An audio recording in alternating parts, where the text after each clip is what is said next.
This is the Cholo News Report for Friday 07 September 2018.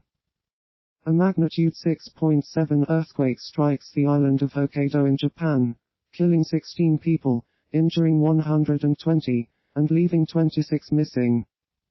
The quake is the second disaster to hit Japan this week, after a deadly typhoon lashed the country's west coast. The earthquake struck early on Thursday and thousands of people spent the night in evacuation centers. Please give your sympathy to people who spent a dark night in fear, and do everything you can to restore electricity as soon as possible, he instructed his ministers at an emergency cabinet meeting on Friday. Heavy floods in North Korea leave at least 76 dead, and 75 missing.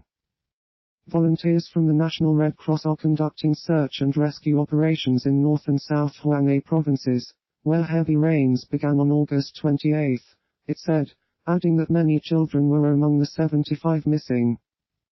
Drought and floods have long been a seasonal threat in North Korea, which lacks irrigation systems and other infrastructure to ward off natural disasters.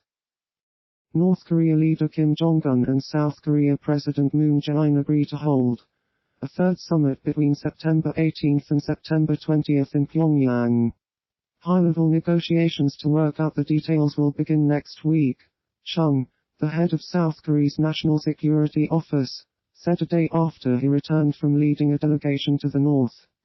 Kim and Moon previously met in the border village of Panmunjom on May 26 and on April 27, when they signed a historic declaration, pledging a common goal of complete denuclearization of the Korean peninsula.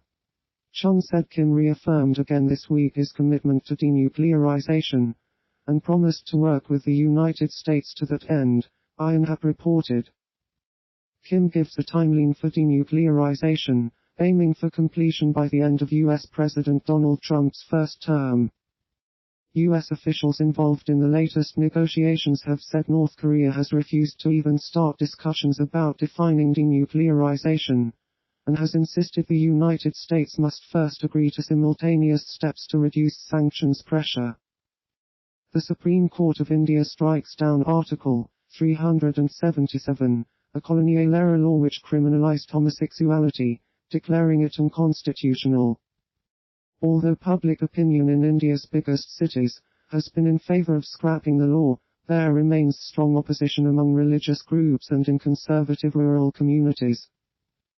Thursday's decision was delivered by a five-judge bench, headed by India's outgoing Chief Justice Deepak Misra, and was unanimous. But in a largely conservative India, where leaders of all religions have consistently opposed gay sex, it will still be a while before attitudes change and the community finds full acceptance. Ben Wallace, British Security Minister, says in an interview that Russian President Vladimir Putin bears the responsibility for multiple Novichok poisonings in the UK, in which British citizens were harmed and killed.